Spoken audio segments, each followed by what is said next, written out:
Okay, so let's assume you have an ACM, Amazon Certificate Manager, one SSL certificate. Generally, SSL certificates expires for every year. So if that is going to expire and you want to get notification, so then if you enable that rule, config rule, then it is going to give notification and it triggers to enable. Not only that, even CloudTrail is enabled or not, our S3 bucket is enabled or not. So those all things it is going to verify, and basically the service is inventory management system on our entire AWS account, and it track all the changes happening on any resource. For example, you created one IAM user, and while creating, you have given only read-only permission. But later on, you observe some operations like he is performing something in EC2, and that is a success. That's not just read-only operation. So you want to know when that got changed, who got changed, what is the public IP address of that user. So then those all we can get by using config. Yes, it is possible.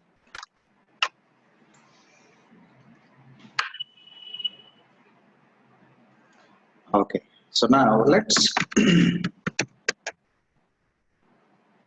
log in and let's start launching our first EC2 instance.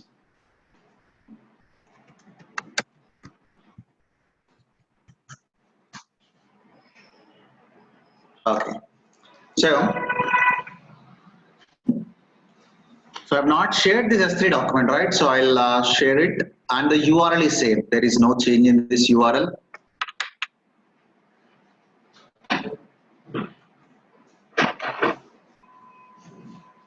So first couple of days, we are going to discuss how we can launch our EC2 instance.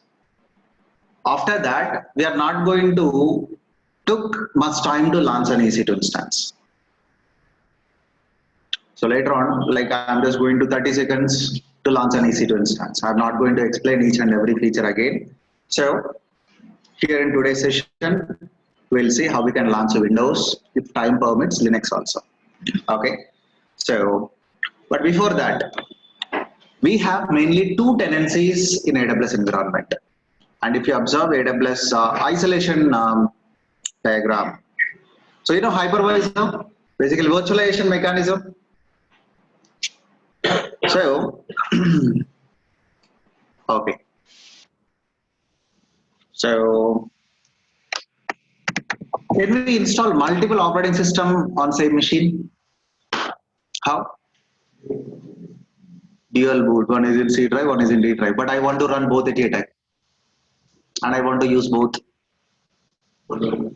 virtual machine. So virtualization technology.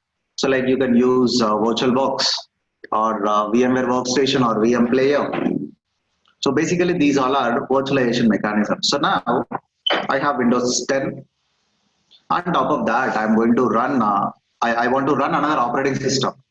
So I'm going to install. I'm depending on applications like VirtualBox or VMware Player. Then on top of that, I'm deploying one VM and I'm going to run that. So that deployed VM also required memory, it required storage, it required hard disk, right? So from where it is going to get?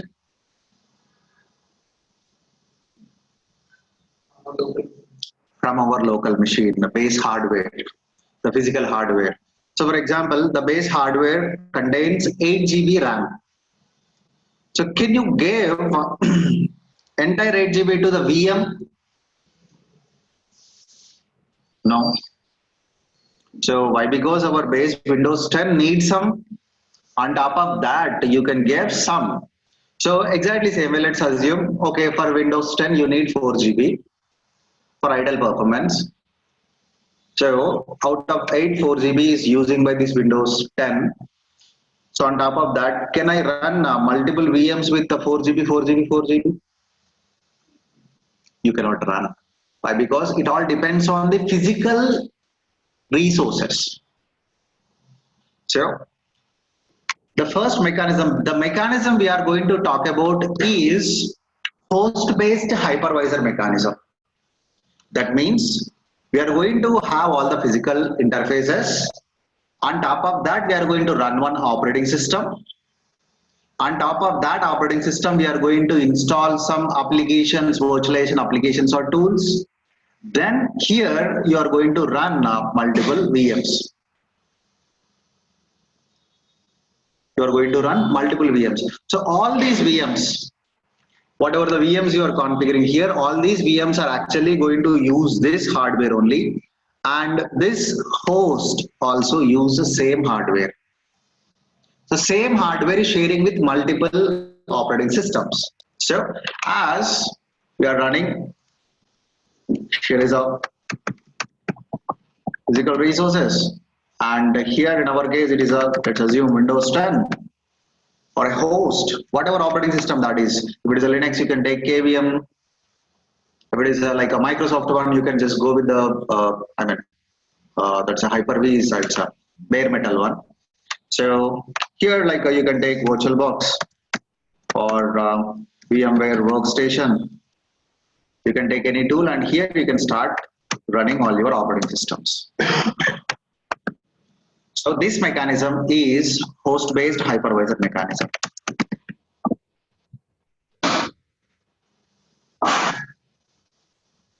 This is okay for small infrastructures, for small resources. But in enterprise level, we are not going to use this. In enterprise level, we are going to use bare metal hypervisor mechanism. So there, we are going to have a physical resource. On top of that, you are just going to install some hypervisor like a ESXi, that is a VMware's one, or Hyper-V, or KVM, or Xen. Then on top of that, you are going to run your multiple VMs. This is a bare metal, directly here physical resource. Metal means physical resources, right? Physical thing. Physical resources. On top of that, you are going to install like a ESXi or a KVM or a Xen hypervisor or a Microsoft one Hyper-V. Then you are going to run your VMs here. So you are going to get one operating system basically. That is, we call it as a VM. Okay. So in Azure, we call it as a Azure VM. In AWS, we call it as an instance. In GCP, we call it as an engine. What's with the name? Mechanism is same. Okay. So this is enterprise level. Exactly same way, Amazon uses same mechanism. It uses bare metal hypervisor mechanism.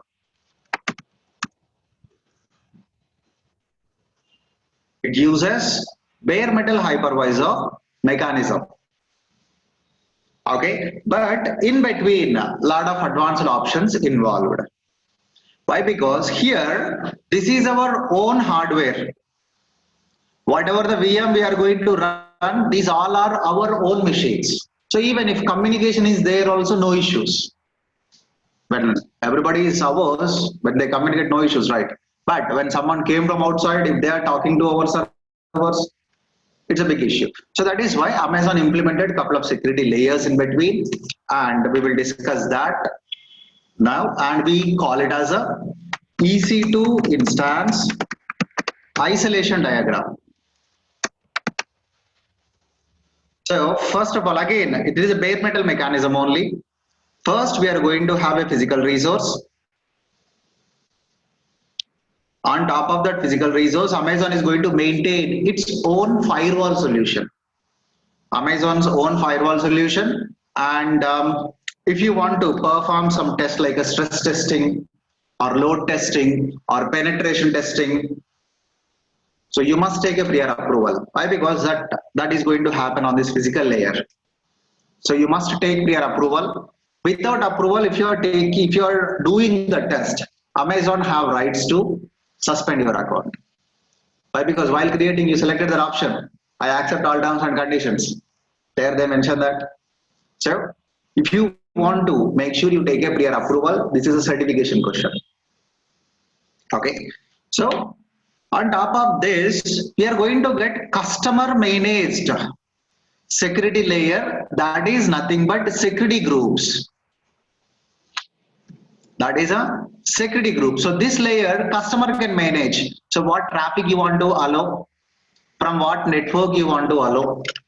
So we need to configure that. On top of this customer managed firewall or security groups, then we are going to get a virtual interface, and that virtual interface is going to make available by a hypervisor called Xen. And Amazon uses highly customized Xen hypervisor. Xen is actually an open source hypervisor. Who developed that? Citrix. You know organization Citrix? Okay. So they developed that, and it is open source. Like a Linux. Open source means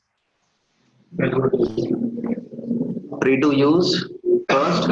Second one, you can change how the program works.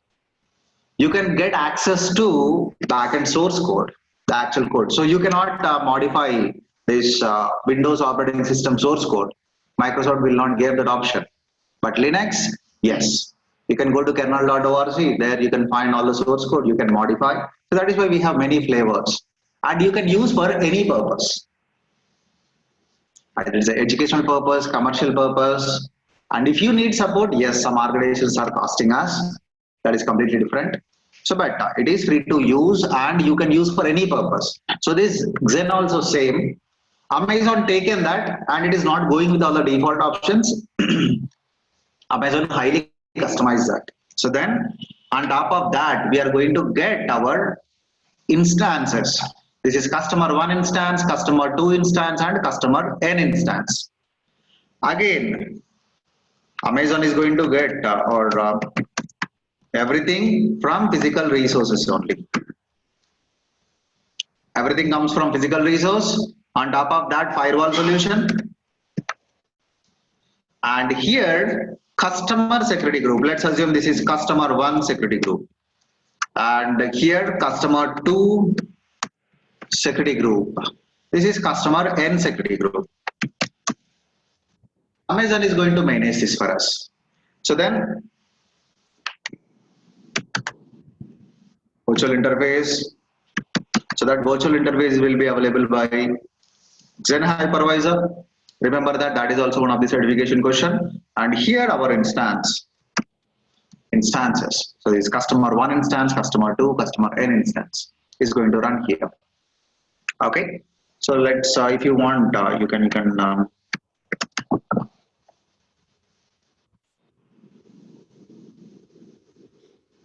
so this is what the diagram is.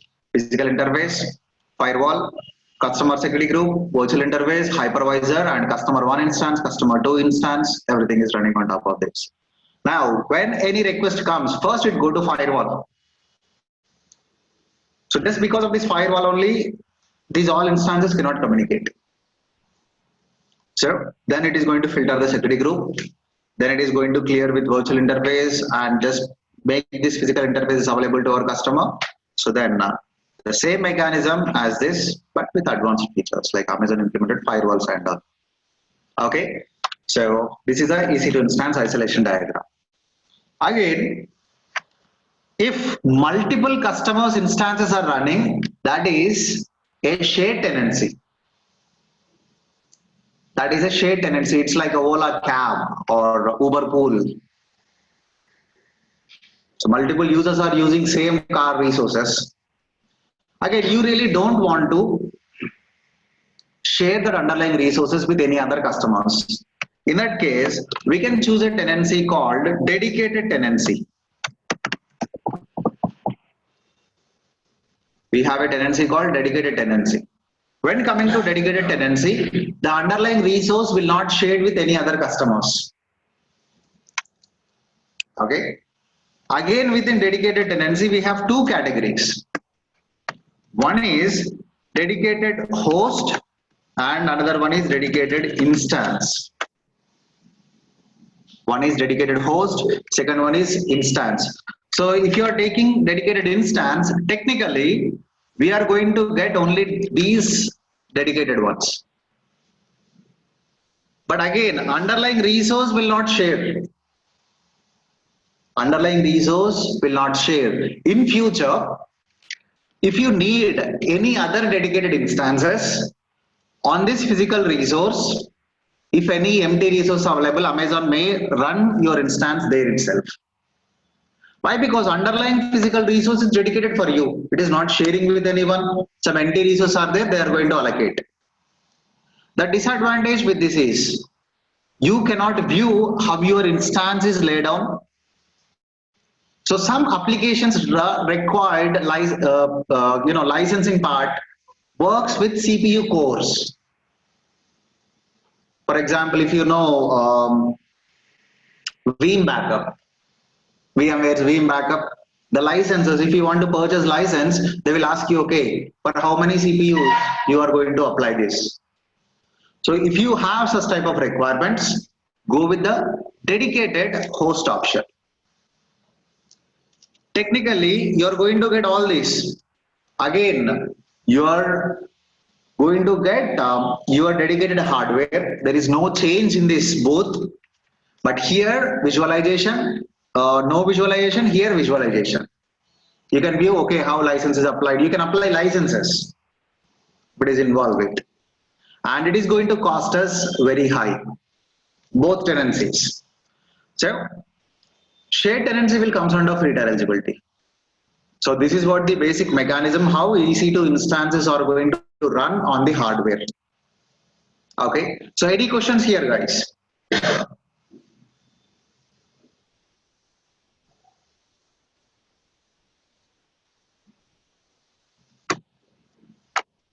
No? All good? Okay. Right. So now let's navigate to EC2. So I'm in Mumbai region. So I do have running EC2 instance. Let's keep that aside. So I'm going to launch a instance now. So again, instance is nothing but a server. Nothing more than that. The server where we can use it for a specific purpose. You can use it as a web server or database server, or you can install any application. So you can use for any purpose. And it involves basically with 7 steps. Click on launch instance. The first one is choose an AMI. Again, in AWS, you will not get any option to install any operating system. You cannot install any operating system in AWS environment.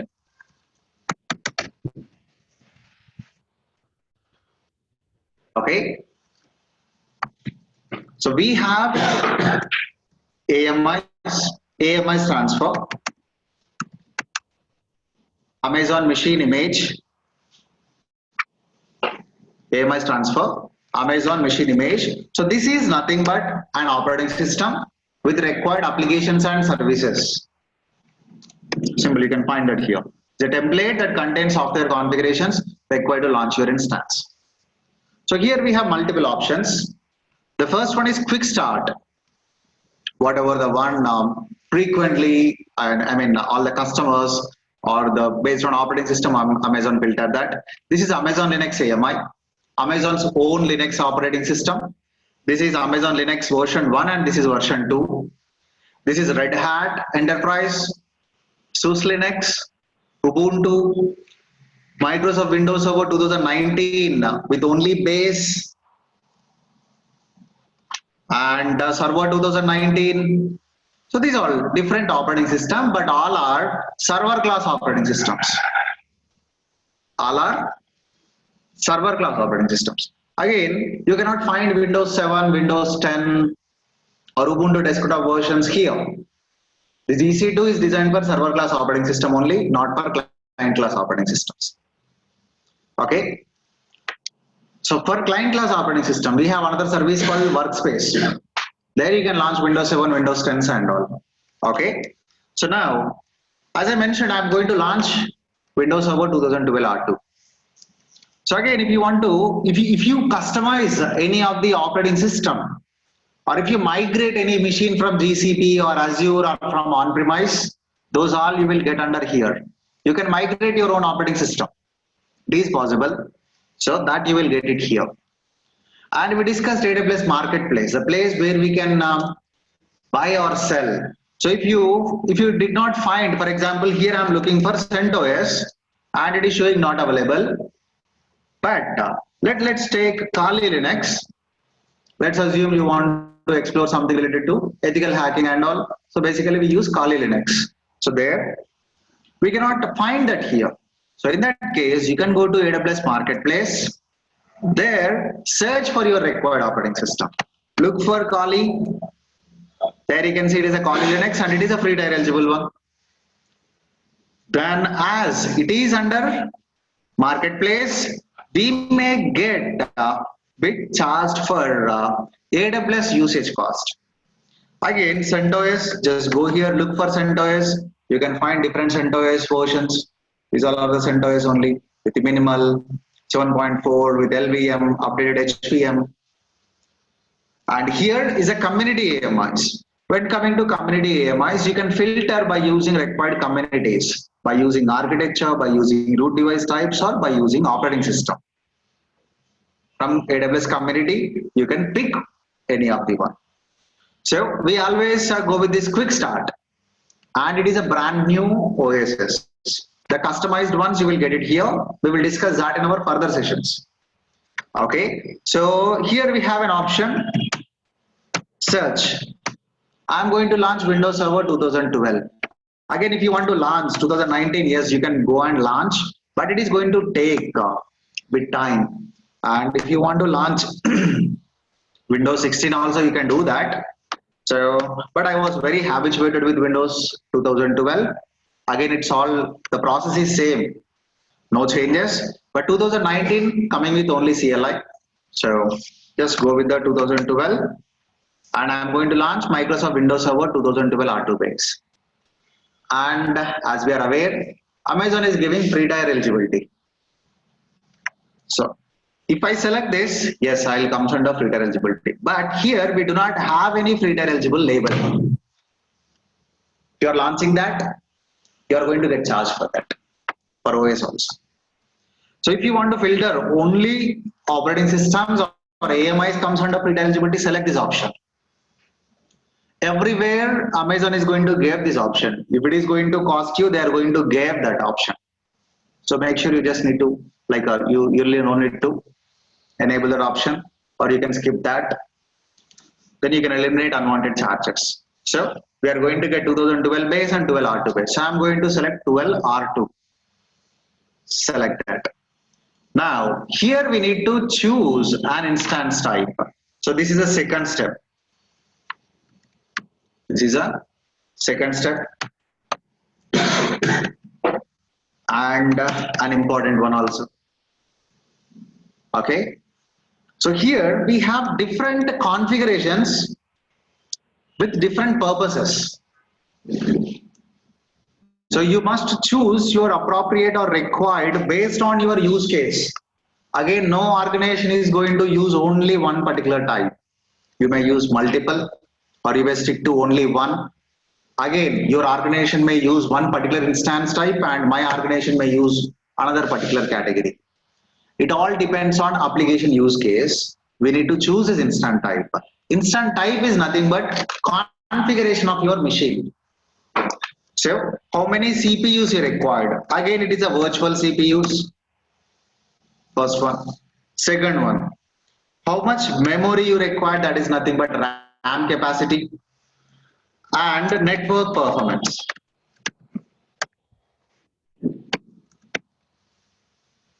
And we'll talk about these three things. Based on these three things, you need to. Again, how we need to choose, what category you need to pick. For example, if you are taking Windows 10 and on top of that Windows 10, you are going to install an application where that application required more CPU utilization. In simple, that application is going to use or it required more CPU utilization. So in that case, choose compute optimized. That gives best CPU performance. And you have an application which you are going to run in this EC2 instance and that need more memory utilization. And you have an application that required more storage, inputs and outputs, read and write operations are going to be more. So in that case, based on that use case, you need to pick this. Okay. So Windows 10, have you ever observed like 100% disk utilization? Have you ever faced an issue with Windows 10? Yes, many. That is a, I can say that is a common bug or issue for Windows 10 machines. Why? Because the program is utilizing your entire hard disk drive and it continuously taking all your performance, like a read and write operations are going to be very high. So exactly same way. Based on the deployed application, we need to choose categories. The first one is general purpose. Again, you really no need to remember each and every category. In your interview, don't answer it as a T2 micro. That is too sufficient. T2 micro is the smallest configuration. So it comes with one CPU and 1 gigs of the RAM capacity. So don't answer that in your interview. So we have many categories and I have a simple mechanism to remember this. The first one, again, it changes with region to region, but some are standard. You can keep that standard in mind. So the first one is general purpose. When coming to general purpose, it gives stable performance for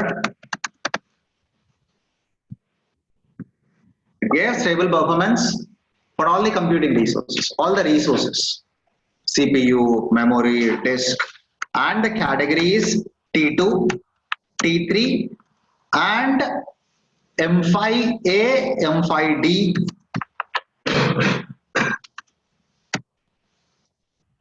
and M4 and M5.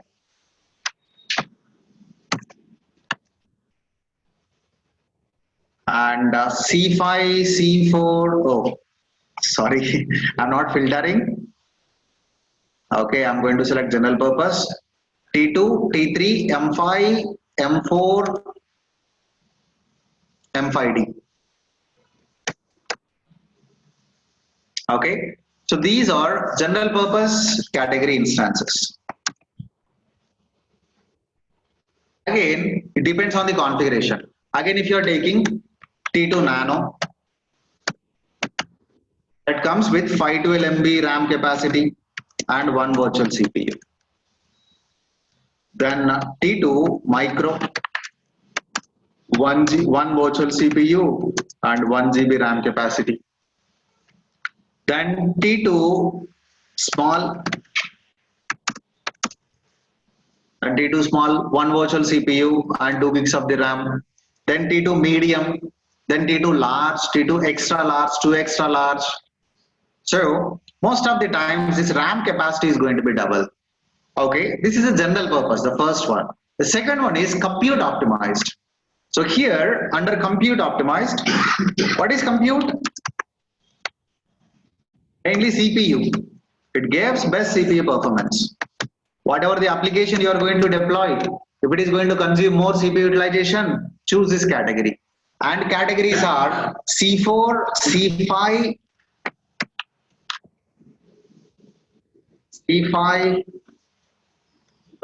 Seriously, many new instance types got added here, and even I really don't remember these always. So C5N, C5D, but I have a simple mechanism to remember. I'll tell you that. So then, compute optimized. Along with that, GPU instances. GPU means graphic. GPU optimized or GPU instances. It starts with G5, G4 DN and P2 category mainly. P2 or G4 DN, G4 DN. Okay. So then memory optimized. This is memory means RAM. If your application is going to contain required more memory utilization or it is going to consume more memory utilization, pick one of the category here. So this is again new category Z1D, basically R4, R5 and R5A, R5D and some Z categories. Yeah, Z1D. Okay, that is a memory. So Then storage optimized. When coming to storage optimized, it starts with I and D categories. No changes here. Storage optimized. So here T2, I2 and I3. So these all are in Mumbai region. Again, in another region you may find this, but categories are going to be same, and there you may get bit more categories, and they may filter by using configurations also. For example, if you are taking Northern Virginia, there you can find some micro instances. Again, there is no specific purpose for micro instances. Based on configuration, they filter that. So here we have micro instances. Just because of this configuration, they filter. Again, it is a T category. That means general purpose only. It gives stable performance. So exactly same way. FPGA. So basically, this is computing mechanism. So the CPU algorithms. So if you need that, you can just go and you can select FPGA mechanism instances, and remaining all are same compared to Mumbai. So now my suggestion, remember a couple of configurations from compute optimized and memory optimized. These are some commonly used instances. C4 category and R5 category or R4 category is commonly used instances. So just to answer an interview, keep couple of configurations in mind. Okay. So again, under free tier limitation, we are going to get only T2 micro. Okay. The mechanism I remembered here is general purpose. We can easily remember. Why? Because we are going to launch many of the T2 micro throughout this. So you can easily remember the key T category. T1, T2, T3 comes into general purpose. And M, M4, M5, M5D, these are general purpose only. When coming to compute optimized, compute is nothing but C, it's starting with C, and compute is referring to CPU, that is also C. So C categories are related to compute optimized. Then GPU. GPU is nothing but graphic. So, in recent times, very high-end graphic game I played is PUBG. I don't play. So that's a PUBG. It starts with P, and I remember that. Okay, P category is for graphic. Just PUBG is for graphic. So then memory. Memory is nothing but RAM. So R category is for memory. This is recently added. I do not find any valid reason to remember that. So then storage optimized. Storage is nothing but hard disk drive. And how you are going to measure that hard disk performance? By using IOPS, input output per second. How much data you can read, how much data you can write. So disk performance I am going to measure by using IOPS. So the category is I. Again, disk start with D, so D category here. This is a mechanism. If you have any better, you can definitely follow that. You can go through that. But my personal suggestion, keep at least 2 configurations in mind. Under C category as well as R category. Right, I'm going to select T2 micro, don't select any other. It will not come under free tier eligibility. For above, we are going to get charged for that. Click on next. Number of instances you required. With the same wizard itself, you can launch. And one quick thing here, in every region, we have a soft limit. You can have only specific number of instances in running state. Remember, in running state, if you want to launch, you can launch 100 also, no issue, but defaultly 20 instances will be in running state. Some you can stop and some you can run, but 20 at a time. Again, for a project, you need more. Then what you can do is raise a ticket, navigate to EC2,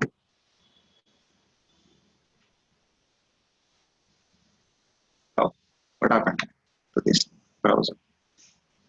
Okay, so here we have an option called limits. Navigate to limits. Here you can find. So how many you can launch, how many you can create. So you can just look for the required limits. How many dedicated you can launch? All limits, or you're talking about only EBS? You're talking about running instances. See, reserved instance I can have only 20, and running on-demand instances. This is the current limit. You can find these current limits, and you can just raise a ticket. Amazon is going to increase that. The default value is 20. You can raise a ticket. Based on instant type also it matters. So for general purpose it is 20. But for example, if you are taking C5 extra large, you can launch only 5. So just look into the soft limit and you can increase that. So I'm going to launch only 1. Again, I want this instance immediately. So I'm leaving that with blank. I'm not going to launch under spot category. Network, we have a dedicated module for this called VPC. So till that VPC, we are going with default network only. Okay, so I'm not going to touch that at the moment. And placement groups, capacity reservations, IAM, we have dedicated sessions for that. There we will discuss shutdown behavior. Now, I'm going to launch a server and I'm going to get connected to that server. After connecting, I can shut down from operating system level, right? I can shut down the operating system. When you shut down that OS, AWS level operation, what you need to choose? We have 2 options. One is terminate, and second one is stop. Step 3, we need to configure additional settings. Okay, so here the terminate means it is nothing but deleting completely. It is nothing but delete. But stop means it is not delete. Let's take a scenario. So you got a project and you are working on one server configuration, and basically the server configuration is going to take 1 week duration. So you are doing that configurations and you have completed 40%, and suddenly like some vacation came and you are on leave, or like so you are going to take 1 week personal leave, and for that 1 week duration, are you going to keep that server in running state? You are the only one who is going to configure. Again, if I delete that, again I need to start preparing from scratch. So in that case, what you can do, you can put it in stopped state. Once you're done with your vacation, then come back and start that. You are going to have all your data, you are going to have all your settings. You just need to start a couple of services related to your application only. You just need to start a couple of services, then you can continue with your work. So we are going to put it in stopped state. When it is in stopped state, you can run your instance at any time. You are not going to lose any data. That is stop. Terminate means you're done with that server and you have terminated that. After terminating, if you realize, okay, you may need that instance, there is no option to get that. Once you terminate, okay, so terminate is nothing but permanently delete. Stop means you are going to keep it in stopped state. We can start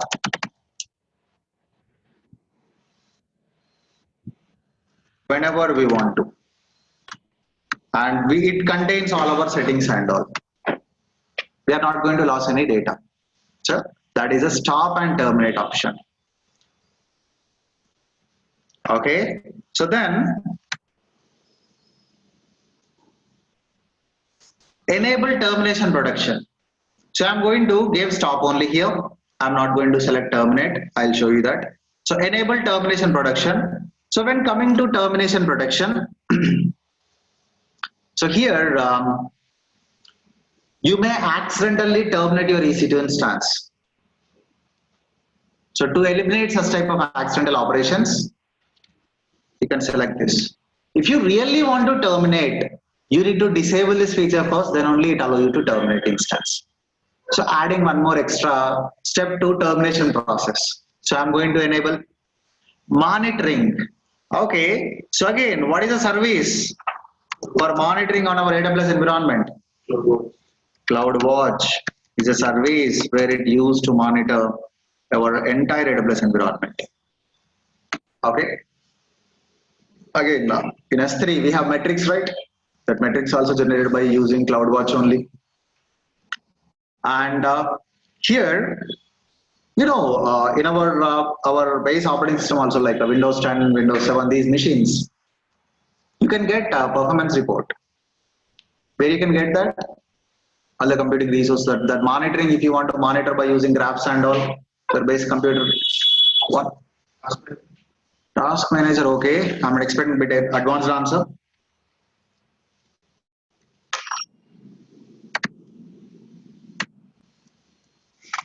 So you can look for resource monitor. RESMON. Fine. Task manager also it gives, but it is not going to give in detail report. Again, this one's all going to generate by using resource monitor only. And in server we have performance monitoring. So these are all graphs. This is related to CPU. This is related to memory. This is related to disk, network, and we are getting all graphs here, right? So from my machine, these are the pockets out, and Zoom is taking these many pockets, and it is sending these pockets, and it is receiving these many pockets. And this is disk utilization. These all services are writing, performing read and write operations on my hard disk, memory, CPU. So exactly same way. By using CloudWatch, we are going to get same type of graphs. And in CloudWatch, we have two types of monitoring option. One is basic monitoring. Second one is enhanced monitoring. Or we call it as a detail monitoring. And this basic monitoring interval is 5 minutes. And if you want to reduce that granularity, and that is a production server, and immediately you want to trigger an alarm, or you want to filter the graphs, or you want to get the graphs immediately, you can reduce that granularity to 1 minute by enabling this enhanced monitoring. But for this feature, no free tier. But this one, you will get under free tier, and it is enabled by defaultly. You really no need to perform and any additional option to enable this. For this one, manually you need to enable. So if you want to enable, you can, but see here, additional charges apply, so don't select that. Okay, so then tenancy, the one we discussed. So here we have shared tenancy. You can run a dedicated instance, or you can launch this instance on a dedicated host. So again, don't select those options. It is going to cost us. Select shared. If you are selecting dedicated, it is going to cost us. And if you want to know more about that, just click here. Just click here. This is what the pricing. $2 per hour for dedicated in our region. And here you can filter in Mumbai region for Linux operating system, in Mumbai region with Windows. So you can just pick that, and based on that you can get see this M5 metal $20 per hour.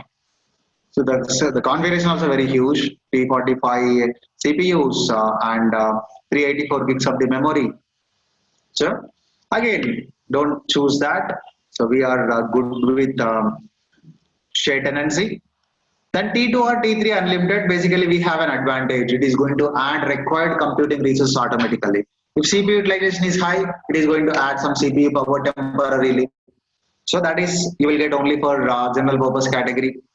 File systems, you can create a file system and you can add that here. We will talk about that in our coming sessions. Advanced details, this also we will discuss in our coming sessions. So you can give any PowerShell script here, as is a Windows machine, it is going to execute automatically. If it is a Linux, you can give a simple shell script, it is going to execute automatically. So again, we will discuss those options in our coming sessions. In this page, I've chosen only 3 options. Shutdown behavior as stop, termination protection enabled, and monitoring I have not enabled monitoring, and I have given only 1 instance. Okay, remaining all default options. Then click on next. Storage, we will discuss that day after tomorrow. So as this is, did I select Linux? Yeah. I'm selecting Windows, then T2 Micro, default options, and I'm going to enable Accidental termination and shutdown behavior is stop. Then click on next. Storage 30 GB is minimum.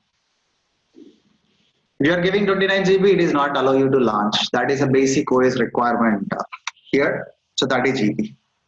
And don't add any additional volumes. We'll talk about that. Click on next. I'm going to add a tag. So you can give a name, and this is basically metadata you can give. So when you have 100 instances, you want to filter all Windows instance, then give a tag where OS is equal to Windows, then you can apply patches on all these Windows. Even price filtering also you can perform by using this. So name, I'm going to call this as first Windows. And I'm going to add this tag to instances as well as backend associated hard disk drives. Then click on next. So this is an important step. Among all, this is one of the important steps. So here, we're going to configure this part. So what are all the traffic you want to allow and what are the traffic you want to deliver from your EC2 instance? So basically, we are going to have two types of rules. Inbound rules as well as outbound rules. By defaultly, outbound rule is going to allow all the traffic. That means it is like a universal acceptor when coming to outbound part. It is going to allow all the traffic. If it from this EC2 instance, if you want to access FTP, you can.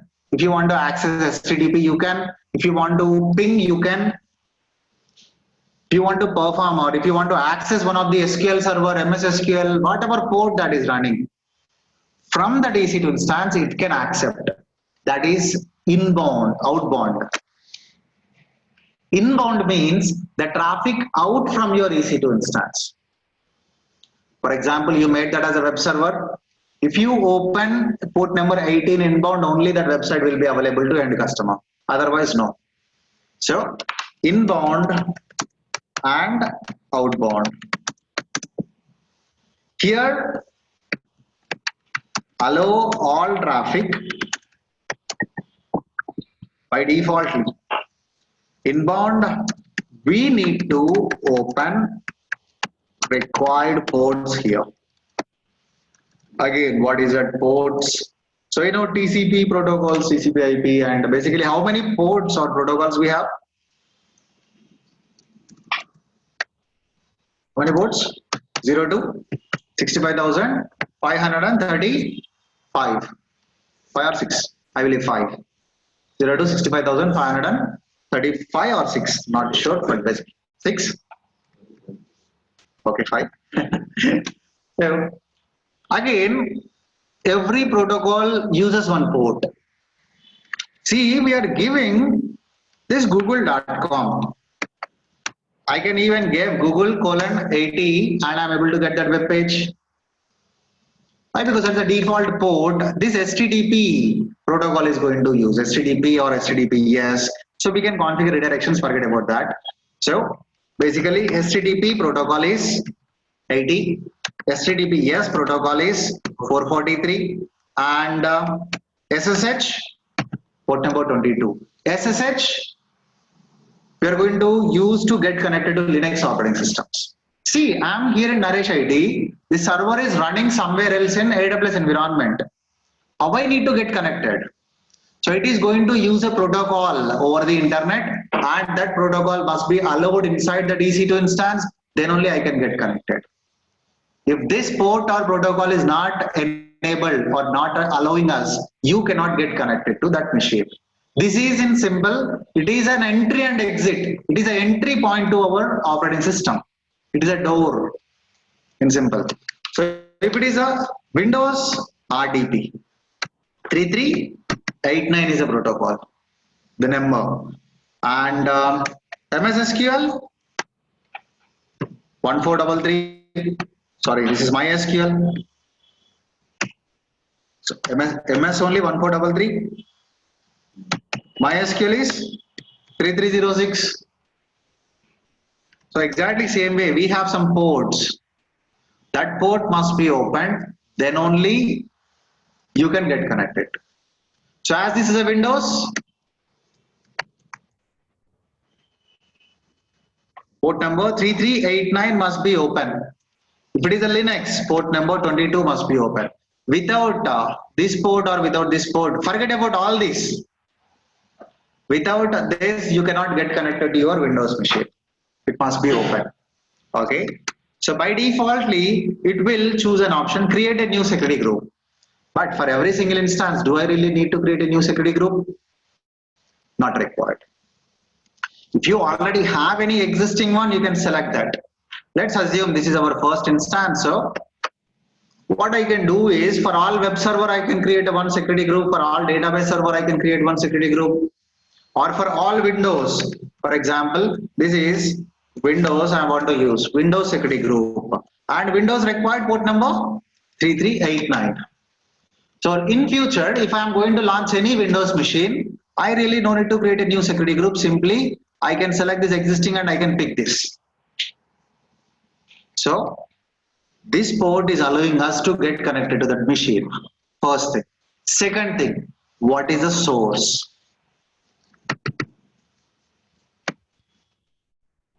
When coming to source part, here, from what network you want to get connected.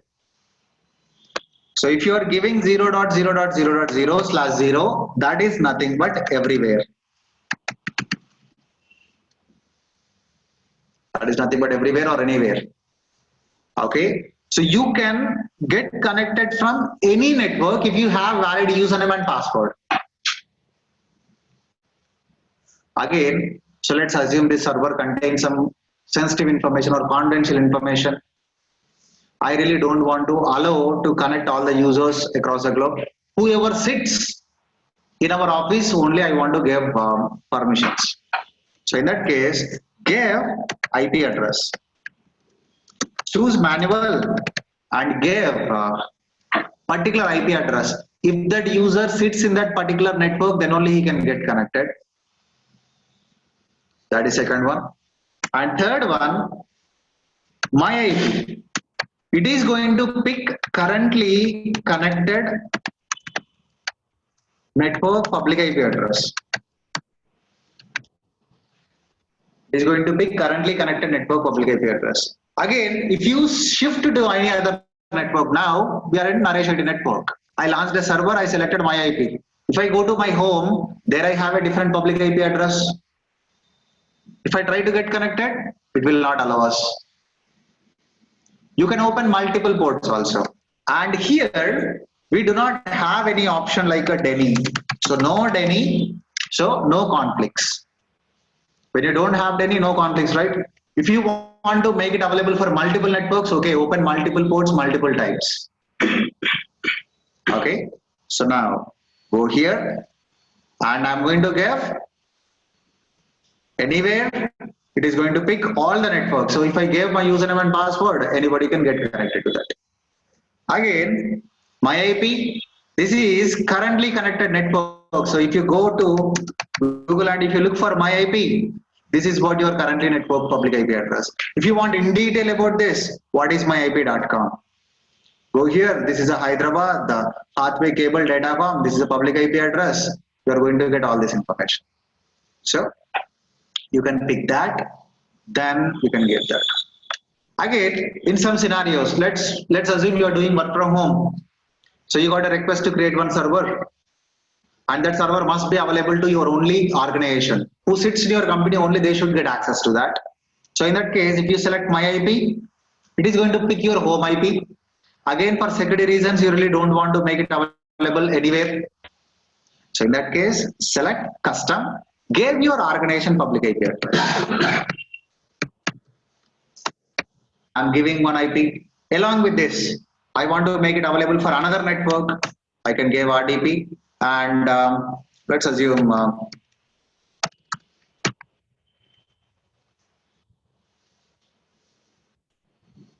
another public IP address. Now whoever is sitting in this particular public network, in this particular network only, they can get connected to my instance. Even if you have username and password, you cannot get connected to that. Okay, so this is customer managed security group. So who is managing? We are managing, so we are responsible for that. So yesterday I showed one question, right? That is related to this only, security groups. We have to take care. So I'm going to select my IP and we will test it. I'll give username and password, then we will test it. Then click on review and launch. This is a review screen. If you are not coming under free eligibility, you are going to get a warning symbol here. Warning, your instance configuration is not coming under free eligibility, review that settings and all. So you can review that. So we are under free tier limitation, click on launch. Now, are we giving any default usernames and passwords? No, we are not giving any. So we are going to use a mechanism called public key and private key mechanism. Amazon is going to keep the public key with them and it is going to give a private key for us. You can use that public key for a number of the EC2 instances. And this generation is going to happen only once. If you delete that, you need to go with a lot of steps to recover that instance. So I'm going to create a new key pair and I'm going to call this key pair as a AWS 730 bash. Then download this key pair. So Amazon is going to keep the public key with them. Public key is like a lock. You can lock any of the resource. You can use it for Windows, you can use for Linux. So if you want to open that lock, you need a key, right? That key, we are going to get it by using this download key pair. Now immediately one file got downloaded here. So if I want to get connected, I must use this. Okay, if you want to download, you can. It is not allowing us. See this error creating a key pair, it is already existed. So just scroll down, click on launch instance, it is already downloaded. And I'm going to move this to my desktop.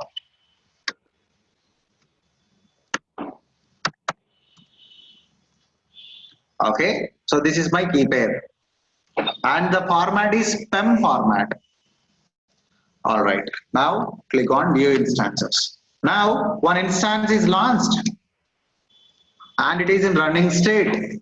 And this is launched in AP South 1A, one of the Mumbai regions availability zone. I have not selected anything, so that is why Amazon picked automatically. So it is in running state.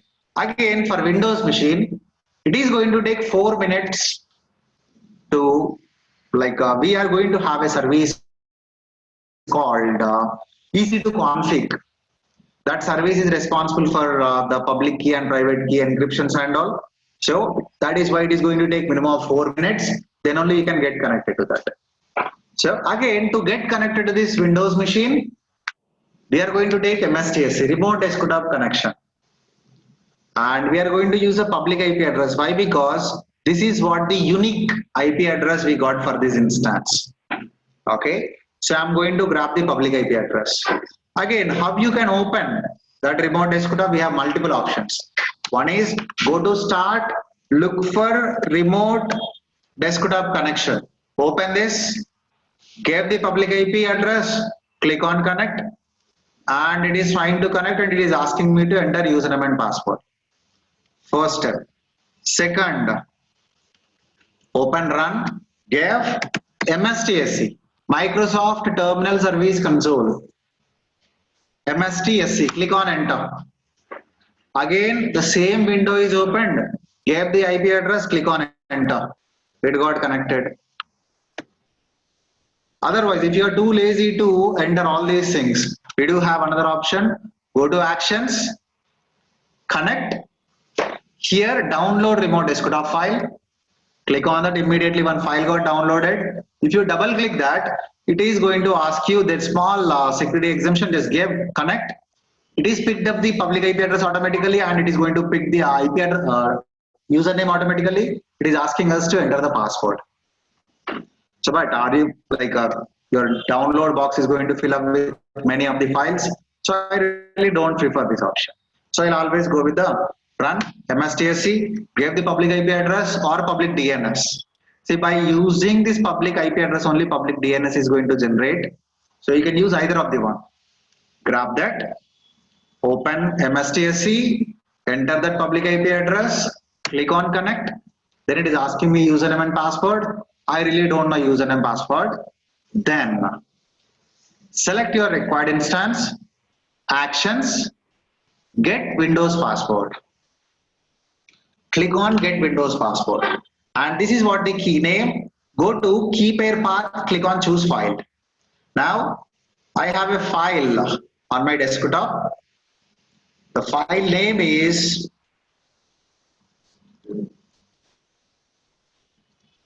aws730batch.pem. Selected that, click on open. So this is a RSA private key. So click on decrypt. Then I got a password. Grab that. Go here. I'm entering default username as administrator. Give the password. Click on enter. Then click on yes. So I got connected to this instance. It is not running in local network. It is not running in Naresh IT. So we have a small tool called remote desktop connection to get connected to this machine. And it is running in AWS environment. We got connected to this. Now, whatever the operation you want to perform, we can do that. Okay. So we will see that stop and terminate option. The first one, while launching, what we selected, shutdown behavior as a stop. If you want to change that, or if you want to verify that, you can verify. Select your instance, go to actions, instance settings, change shutdown behavior. Now it is set to stop. If you want to, you can do that, but I just confirmed it is state only. Now let's assume you performed some modifications or you install something here. So let me quickly show you how to install IIS web server. So it is not a typical thing, very easy to install. So next to this window, you have this server manager. Open server manager. And in Windows, we are going to have an option called roles and features. By defaultly, server class operating system will come with that. Click on add roles and features. Click on next, role based or feature based installation. Next, I'm going to select the same server. And here scroll down, select web server. Click on add feature. So I selected web server. Typical Windows, next, and install. Okay, so it is going to install that IIS.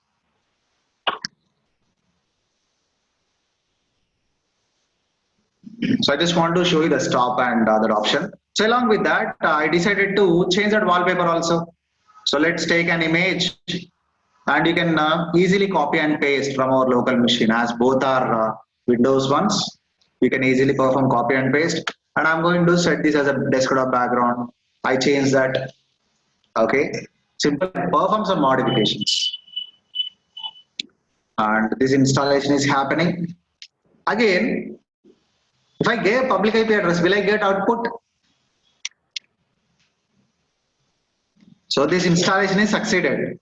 And if I want to verify, I can give I can open the browser. Again, we have small issue here.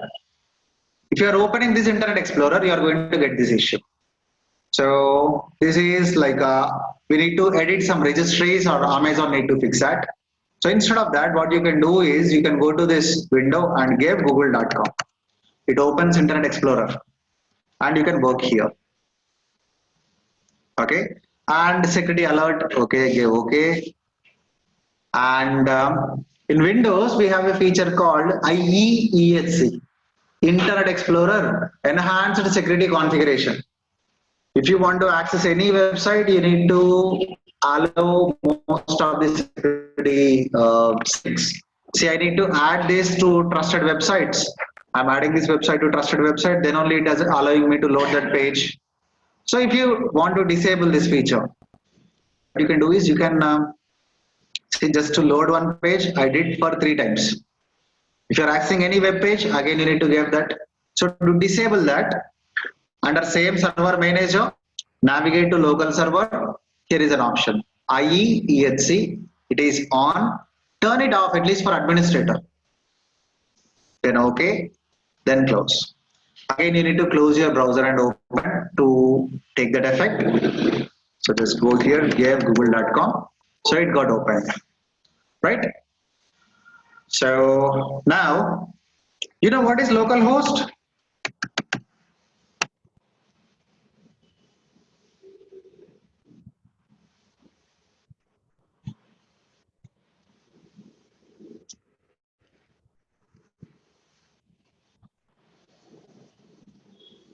The IAS installation is success.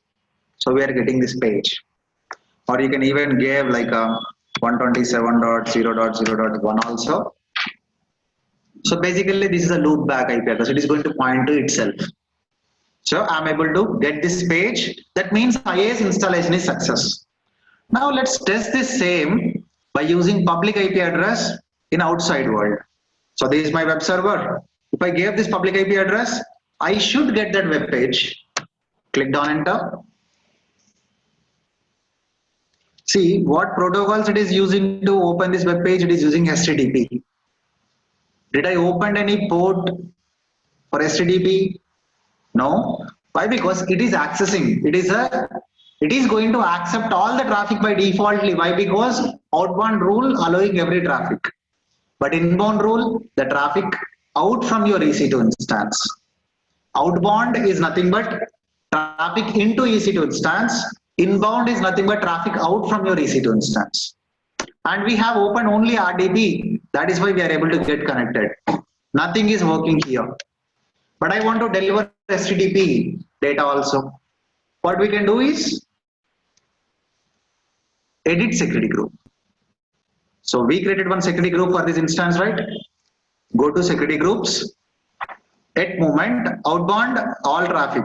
You really don't need to worry about that. Click on inbound. At moment, only RDP is there.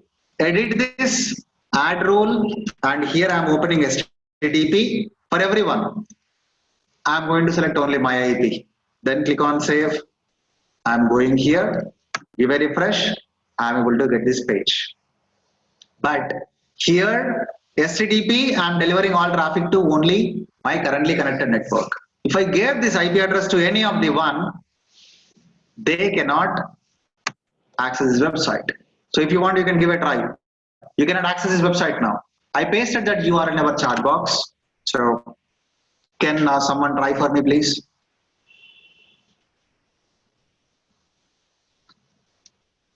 You will not get that web page. Why? Because under my EC2 instance security group, I'm sending all HTTP traffic. I'm making the traffic available to only one particular network only. See, it is not working. Thanks for confirming that. Now I want to make it available for everyone. Edit. Instead of custom, I'm going to select anywhere. Not working. Shailendra also confirmed. Click on save. Now, can you give a refresh, Shailendra and Pushpa Kumar? Not only those two, anybody can access.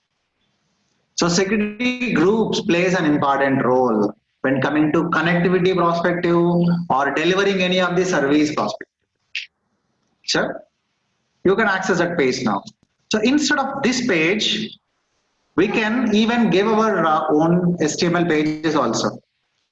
So, you can create a very simple HTML page, or if you really don't know how to create, you can use W3 Schools, or I'll show you very simple HTML page creation. Notepad++. Open HTML tag. Header 1. Get this. So this is a simple website. Then close the header 1. Close the HTML, save it, and I'm going to call it as a index, and file format is HTML. Okay, so this is what the output is. So if I open this, so this is what the page. Now I want to deliver this page by using this IP address. Simple. Copy this file in our server under C drive. When you install IAS, you are going to get a directory called inetpub. There, www root, paste it here. Now, go here, give a quick refresh. There you can see we are able to get that page. If you refresh, you will get that updated page. Okay, this is simply I'm delivering a small website by using our web, EC2 instance. Okay, now due to some reasons like accidentally I have did a shutdown. You did a shutdown and shutdown behavior is set to stop. Let's go to EC2 dashboard and let's observe that. I'm here and I'm continuously refreshing. It is stopping.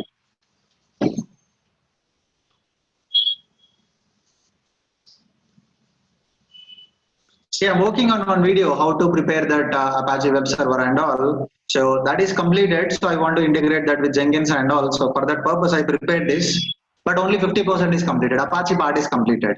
Jenkins part is not completed. So what I did, I put it in stopped state. Today, I'm going to continue. I'm going to start that. I'm going to start the required service and I'm going to continue with that. So this is what that server is. So that is what stop advantage. Now server is stopped. Select the required server, go to actions, start it. Click on start, then yes, start.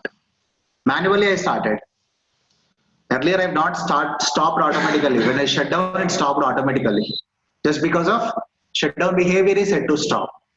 Okay, I've started it and we got an IP address that is same, that is not same as the previous one. We can get same IP address by using some mechanisms called Elastic IP. We'll discuss that in our next session. So here we got a public IP address, and if you want to view screenshot, go to instance setting, get instance screenshot. It will show you our instance status. Okay, seems it is ready. If you want to refresh, you can refresh also. So then grab this public IP address, let's test it. I'm able to get that web page. See, whatever the thing I installed, I'm running earlier before stopping instance. Those all automatically came when I started back. Okay, but make sure you make it as a logon service or startup service. Okay, and if I want to get connected, I can grab this public IP address, MSTSC, give this, click on enter. Default username is administrator and get Windows password. Then browse your key pair. Decrypt password. Grab the password and enter that here. Again, do I really need to enter this, browse this key pair always? So at moment, I launched this and I'm AWS owner, but I want to make this or I want to deliver this server to one of the employee. One of the developer. So do I really need to share my key pair? Do I really need to give AWS level access to decrypt that passwords? No.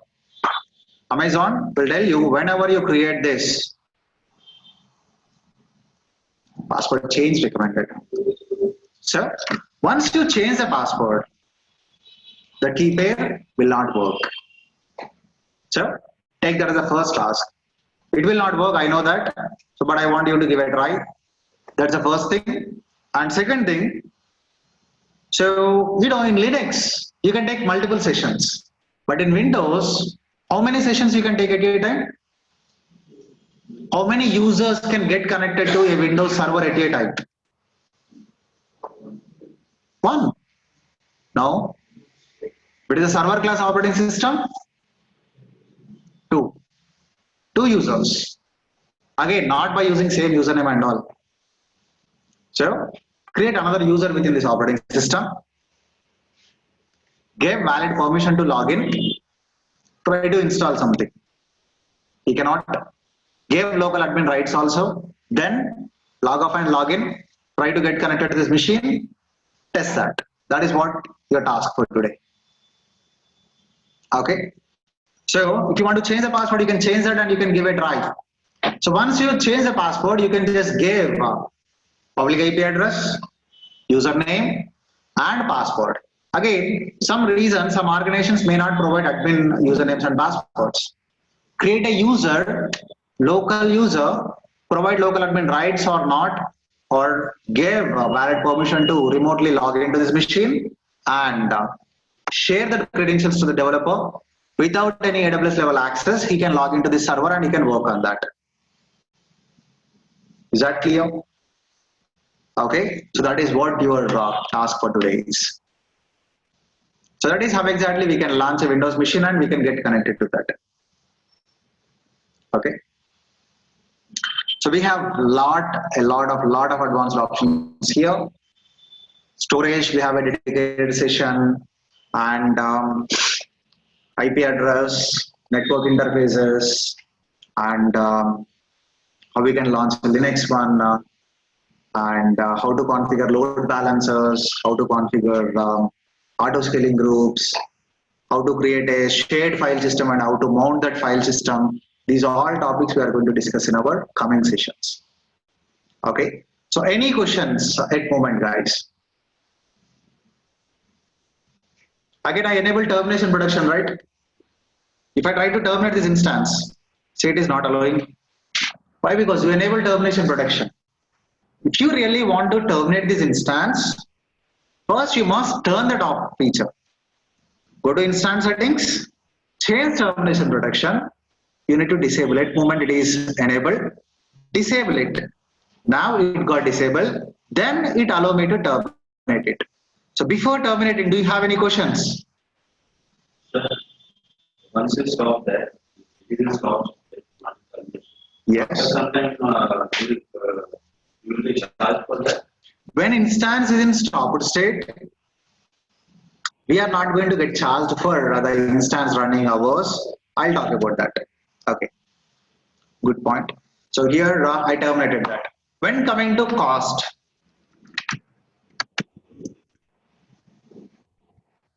and free tier eligibility, I believe we already discussed about free tier eligibility, but quickly I'll recap that.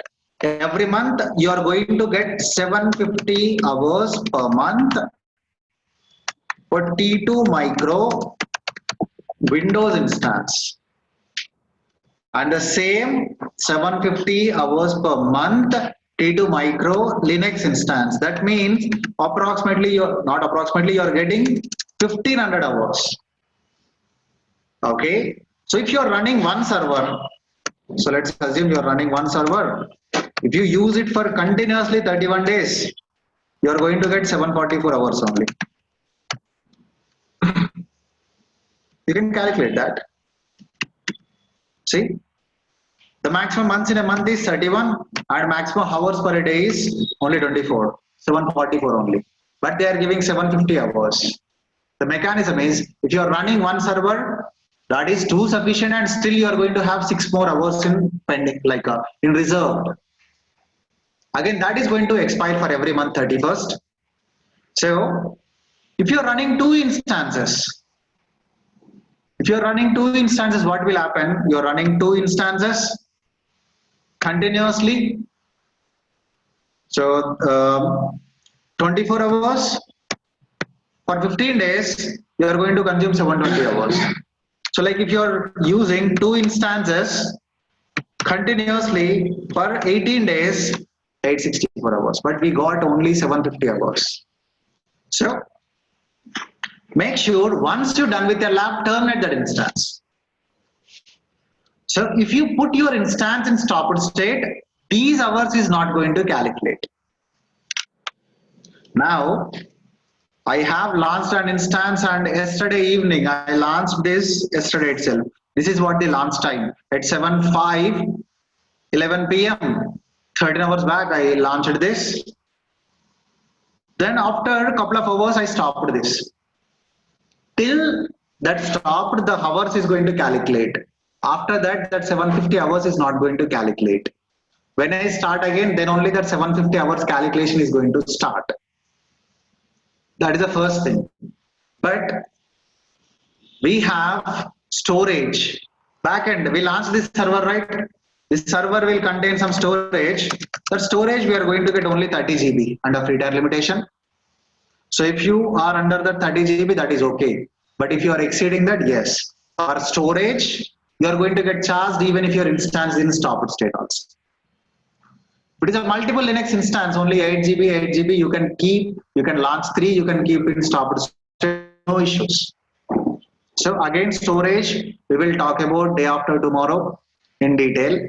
So, but my personal suggestion, terminate it. You must get, get to know all the features, and you must habituate it for that instance launch process. You should launch within 30 to 40 seconds an instance. Okay. So instead of stop, terminate it. We are not going to contain any sensitive information there. No high configurations. So just terminate that. Okay. After terminating, it will show you here for some time. Then after it is going to clear from dashboard automatically. When it is available here, you can get logs about this machine. You can just go here, get system logs. These are some logs. Sometimes if you want to troubleshoot, this will be important. This will be useful. So it gave some logs even after termination also. Okay. So any more questions, guys? Ask first thing. Launch a Windows instance and install IIS and deliver the web page. And modify your security groups accordingly. Like one time you can set it to your own network and test it in your mobile with your mobile data. Then you may not get that page. So later on, you can open that security group ports, then try to get connected, try to access that page, test it. Second one is you launched your instance with key pairs, right? Okay. So now change the administrator's password and try to use the key pair generated password and observe the output. It is not going to work. Then after, try to log in with the newly created password. Okay. And third one, create a new user. Create a new user. You can give your name, not administrator. I'm not talking about new user, and give valid permissions to log into our instance. As core, we have local admin rights to newly created user. Okay. These are basic tasks we are going to perform.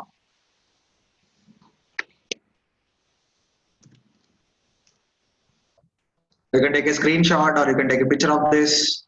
And the one like our previous one is that IAM, the document is updated. This is what the updated URL. The same URL, the one you accessed previously, right?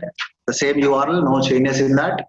So, but I updated or upload the latest one. Any questions for me, guys? Working, okay.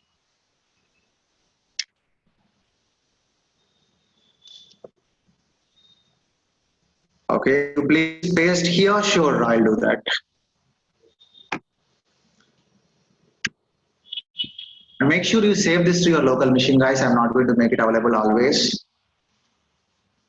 Later on, if you ask also, I'm not going to track or I'm not going to maintain that.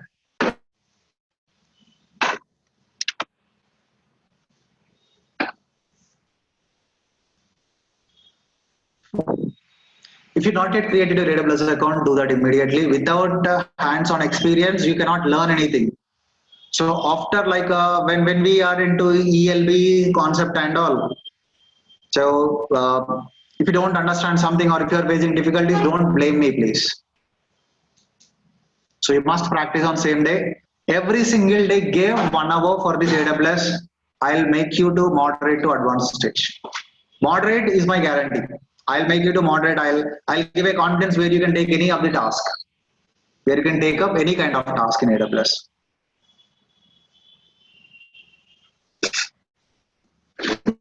So spend some time.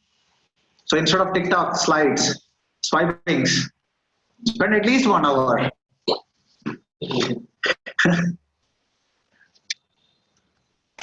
Okay, so then see you again tomorrow, guys. Tomorrow we are going to discuss how we can launch Linux instance and all. Okay, see you tomorrow.